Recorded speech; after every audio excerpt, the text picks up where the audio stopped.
Quand je suis sortie de cette salle d'opération, j'étais en fauteuil roulant, je pouvais plus marcher. J'étais vraiment très lourdement handicapée, ma mère me lavait, je vivais chez mes parents. Je me suis toujours dit que le handicap n'allait pas définir qui je serais. Et donc moi j'ai fait le choix vraiment de devenir handicapée parce que je préférais être handicapée plutôt que malade.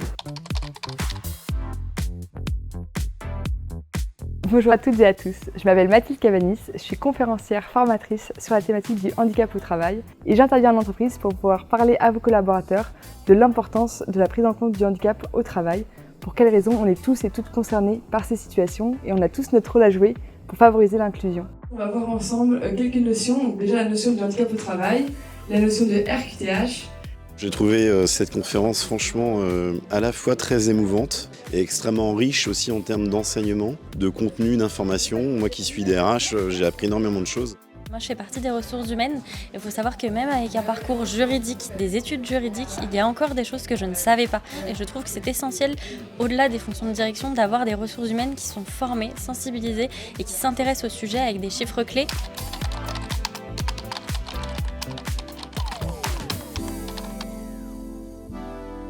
« 6% de travailleurs handicapés pour toutes les entreprises de 20 salariés et plus, ou 3% de travailleurs handicapés pour toutes les entreprises de plus de 20 salariés.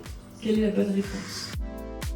J'ai trouvé cette conférence vraiment inspirante. Mathilde nous parle de son parcours, elle-même en situation de handicap, elle nous parle de ce qu'elle a traversé, mais elle parle aussi de son expérience professionnelle, elle-même en tant que référente handicap dans une entreprise. La manière dont elle porte le sujet du handicap, c'est d'un côté très touchant et de l'autre côté, vraiment, elle a le bon recul sur ce sujet qui donne envie de m'engager encore plus pour porter ce sujet.